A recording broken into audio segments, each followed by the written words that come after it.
अस्सलाम वालेकुम दोस्तों। आज हम पढ़ेंगे उर्दू गज़ल तारीफ व फ़न।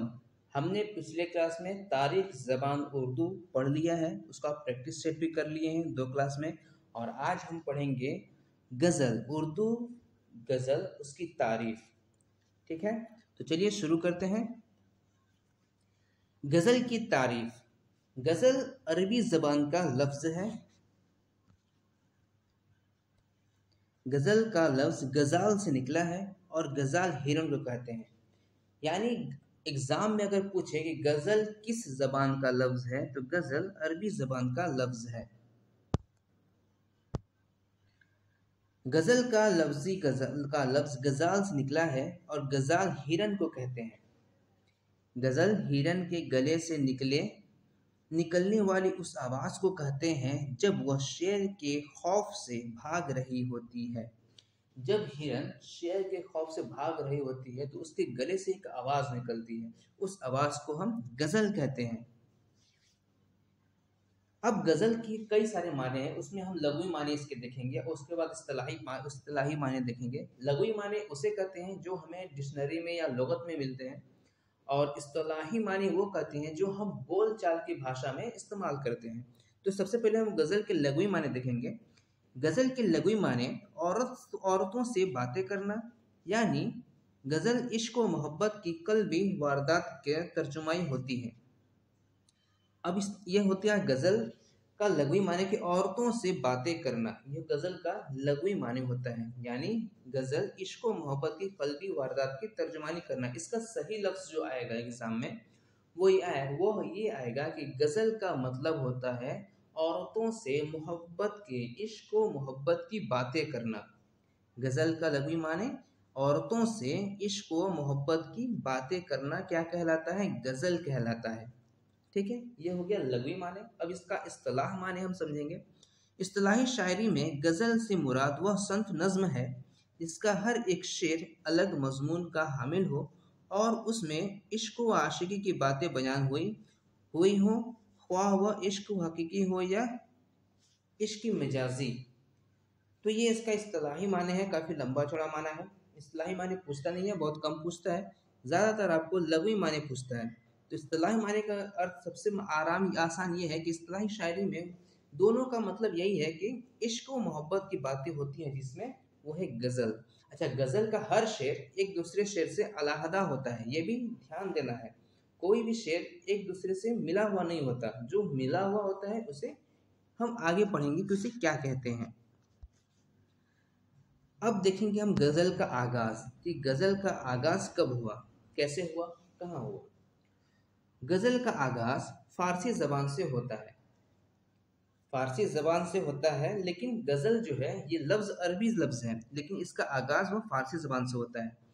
लेकिन इसलिए इस सिलसिले में इसके अरबी ज़बान से ताल्लुक़ से भी इनकार नहीं किया जा सकता, क्योंकि अरबी सिर्फ़ कसीदा में मौजूद वह तशबीब है, तशबीब से ही गज़ल की इब्तिदा हुई। गज़ल के मौज़ूआत में बड़ी वसीयत और रंगारंगी होती है। गज़ल उर्दू की मकबूल तरीन सन्फ़ सुख़न है।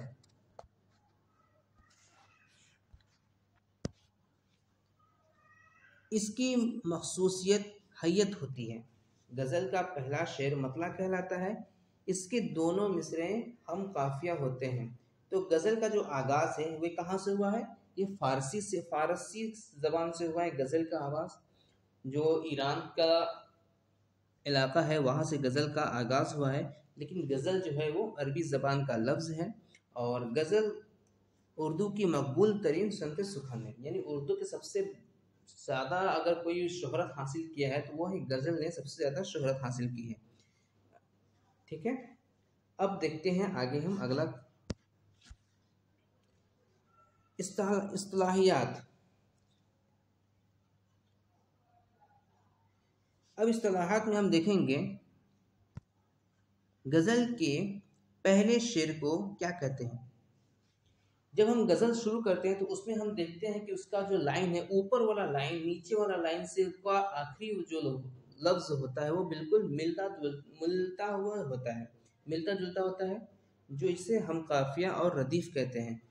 तो जिस लफ्ज़ के हम काफिया को, गज़ल के शुरू लफ्ज़ को मतला कहते हैं, गज़ल के पहले शेर को मतला कहते हैं, और इस मतला में हम काफिया और रदीफ दोनों होता है।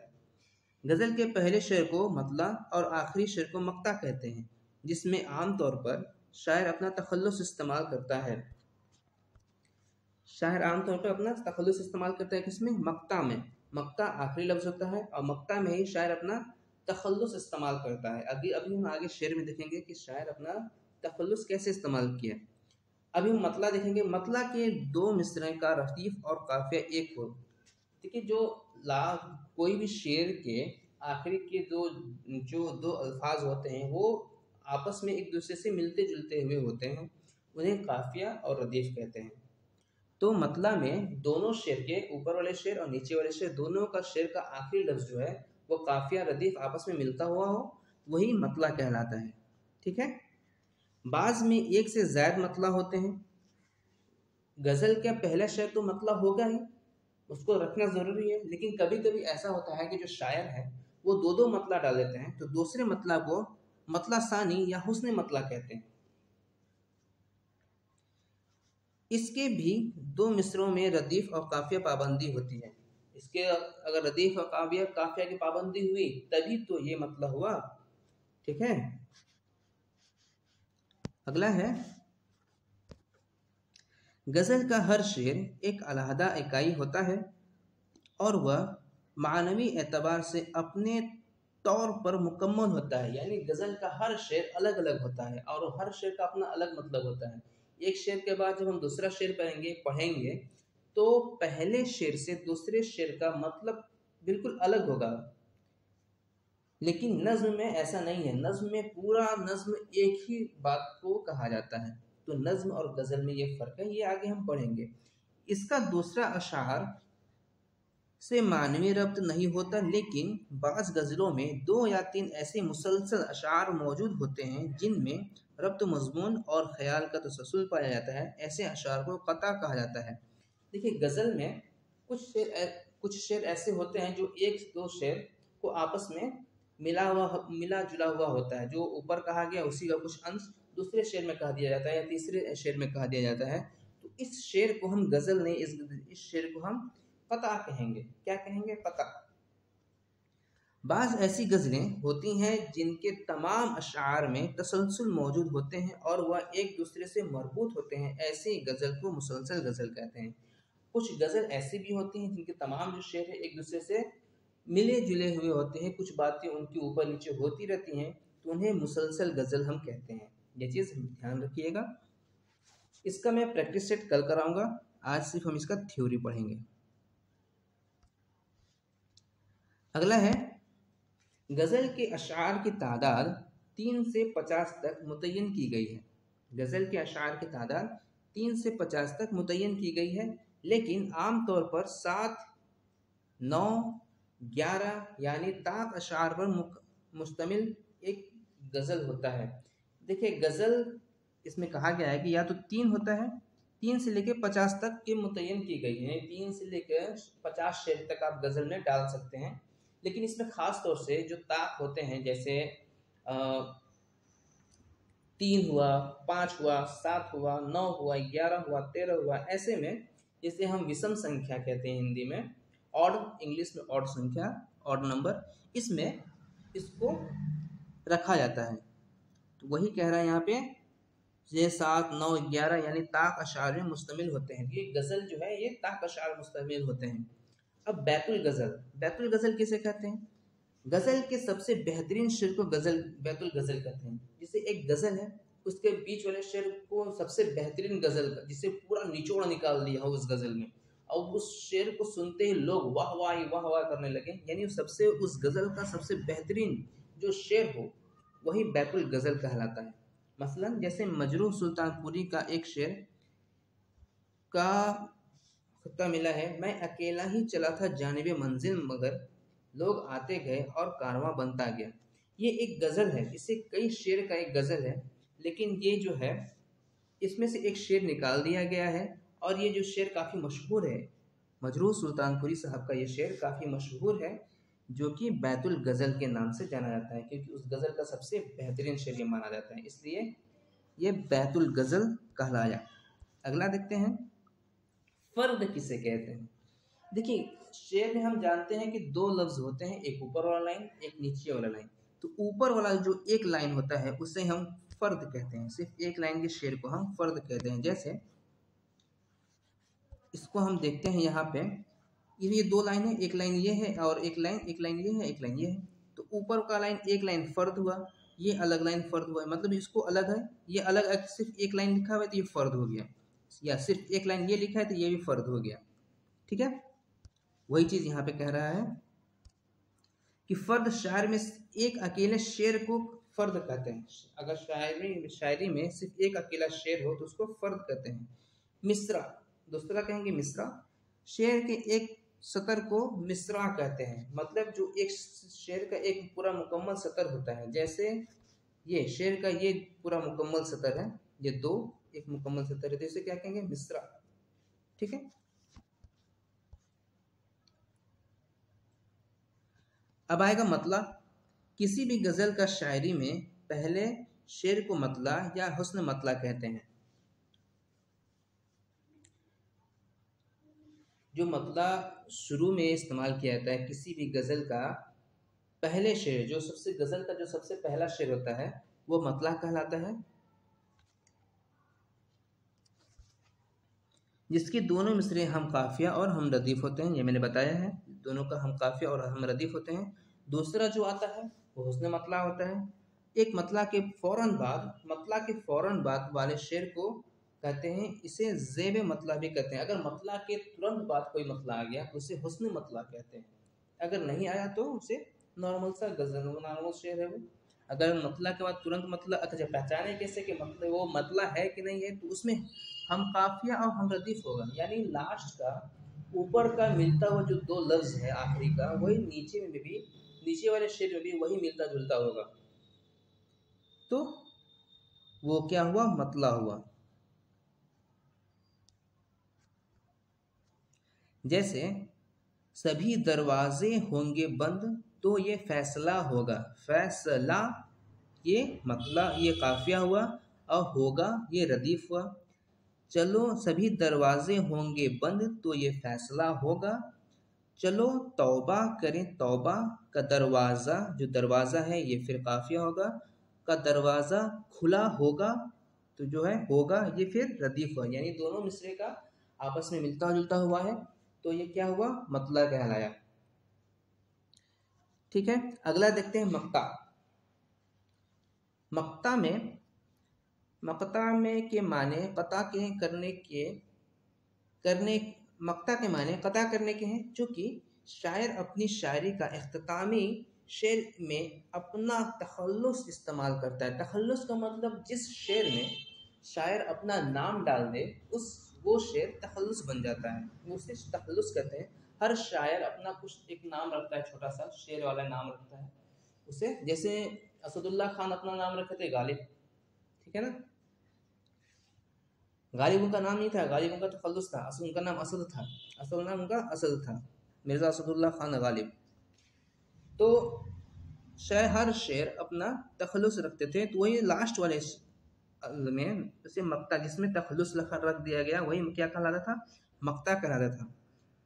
इसी आखिरी शेर को मक्ता कहा जाता है। मसलन के तौर पर नुजुफ शेराजी का मक्ता देखें।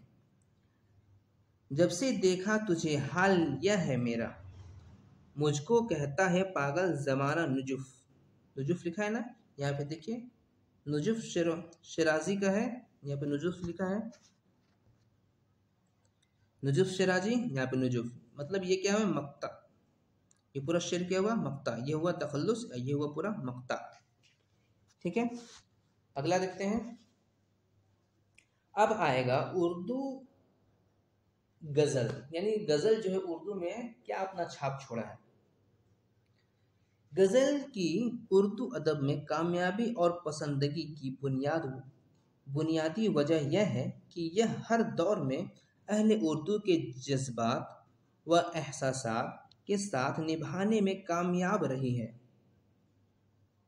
तेजी से बदलते हुए हालात और दाखिली खारिजी उतार चढ़ाव के बावजूद उर्दू शायर कमोबेश हर किस्म के तजज़ियात कामयाबी से गज़ल में बयान करते हैं। इसका नतीजा यह हुआ कि बहुत सी असनाफ मसलन कसीदा, मरसिया, मसनवी वगैरह रफ्ता रफ्ता कबूल आम के दर्जे में गिर गए, मगर गज़ल अपनी मकबूलियत के लिहाज से हनोज़ों है वहीं की वहीं। उर्दू गज़ल के बारे में यह कहा जाता है कि इसका सबसे बड़ा नुमाइंदा जिसने वहीं की वहीं है। देखिए इसमें कह क्या रहा है, इसमें कह क्या रहा है कि उर्दू जो गज़ल हिंदुस्तान में जब आई तो इसमें बहुत सारी चीज़ पहले से मौजूद थी, लेकिन जब गज़ल आया तो उसके बाद कसीदा, गज़ल से पहले कसीदा, मरसिया, मसनवी ये सब तो रफ्ता रफ्ता आम दर्जे से गिर गई, मतलब इनकी मकबूलियत धीरे धीरे कम हो गई। लेकिन जो गज़ल है इसकी मकबूलियत कभी कम नहीं हुई। आज भी हमारे ज़माने में गज़ल बहुत मशहूर है, बहुत लोग सुनते हैं गज़ल को। लेकिन आप बहुत सारे ऐसे लोग, लगभग सभी लोगों ने गज़ल का नाम सुना होगा, लेकिन बहुत कम ही ऐसे लोग होंगे जो कसीदा, मरसिया भी लोग सुनते हैं क्योंकि मुहर्रम में पढ़ा जाता है मरसिया। लेकिन कसीदा, मसनवी ये वही लोग जानते होंगे जो अदब पढ़े हैं, वरना ये सब उतने मशहूर नहीं है। अब आगे देखते हैं। उर्दू गज़ल के बारे में कहा जाता है कि इसका सबसे बड़ा नुमाइंदा जिसने इसको बाकायदा रिवाज दिया वह है वली दक्कनी। यानी उर्दू गज़ल के बारे में यह कहा जाता है कि इसका सबसे बड़ा नुमाइंदा कौन है?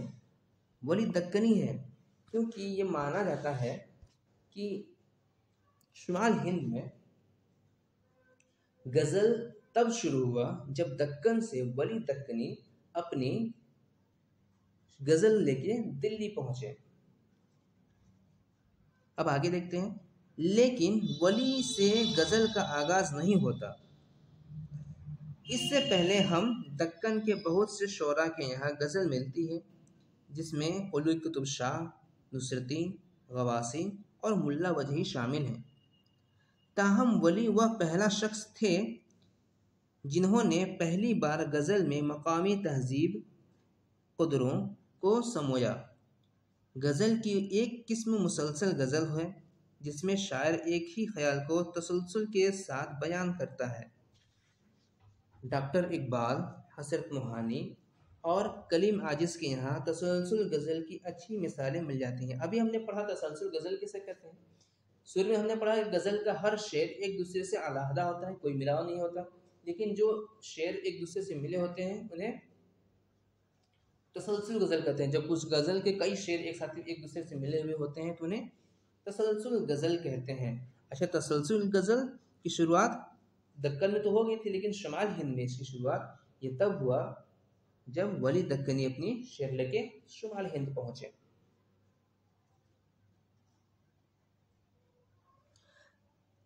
तसलसल गज़ल में सबसे मशहूर डॉक्टर इकबाल, जिसे अल्लामा इकबाल हम कहते हैं, हसरत मोहानी, ये काफ़ी मशहूर हैं, और करीम आजिज़ के यहाँ तसलसल गज़ल अच्छी मिसालें मिलती हैं। अगला है गज़ल और नज़्म में फ़र्क। गज़ल और नज़्म में फ़र्क दो बुनियादी फ़र्क हैं। गज़ल का हर शेर एक जुदागाना हैसियत रखता है और फ़ी नफ्सह मुकम्मल होता है। अभी हमने पढ़ा है कि गज़ल का हर शेर अलहदा होता है और वह अपना अलग ही माना रखता है। हर शेर अपना अलग अलग माना रखता है, उसके नीचे से कोई मतलब नहीं होता।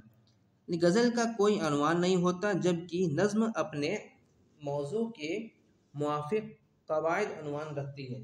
यानी गज़ल सिर्फ दो दो लफ्ज़ का होता है, दो दो लफ्ज़ में दो दो लाइन का होता है, एक शेर का होता है, उसमें कोई अनवान नहीं होता, कोई किस्सा बयान नहीं किया जा सकता, किसी चीज़ पे स्पेशल उसे पढ़ा नहीं जा सकता, वो सिर्फ हुस्न तारीफ़ के लिए किया जाता है या किसी की मजम्मत के लिए भी किया जा सकता है।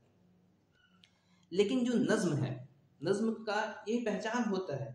एक शेर दे दिया दो चार लाइन का, उसमें पहचान दे दिया कि ये क्या है, तो आप उसी को देख के पहचानेंगे कि ये क्या है। अगर गज़ल दे दिया तो उसका जो दूसरा शेर है वो उसका बिल्कुल अलग होगा, लेकिन अगर वो नज़्म है तो नज़्म एक पूरा मौजू के साथ चलेगा और उसका शुरू से लेकर अंत तक पूरे शेर उसके एक मौजू में चलेंगे। ठीक है, अगला है अहम गज़ल गो शायर शोरा। कुछ गज़ल गो शोरा हैं जिन्होंने बहुत सारी गज़ल दिए हैं, जिनकी वजह से हिंदुस्तान में गज़ल काफ़ी फ़रोग हासिल किया। फ़ारसी ज़बान में गज़ल कहने वालों में यह मारूफ शेर शामिल है। हाफिज़ शिराज़ी, वली दक्कनी, मिर्ज़ा असदुल्ला खान गालिब, मीर तकी मीर, मोमिन खान मोमिन, दाग दहलवी, हैदर अली आतिश, जानिसार अख्तर, ख्वाजा मीर दर्द, जून इलिया, फैज़ अहमद फराज, फराग गोरखपुरी, डॉक्टर मोहम्मद इकबाल, शकीब जलाल, नासिर काज़मी, साहिर लुधियानवी, हसरत मोहानी, मखदूम मोहिउद्दीन, जिगर मुरादाबादी, मुनीर नियाज़ी, मोहम्मद रफ़ी सौदा,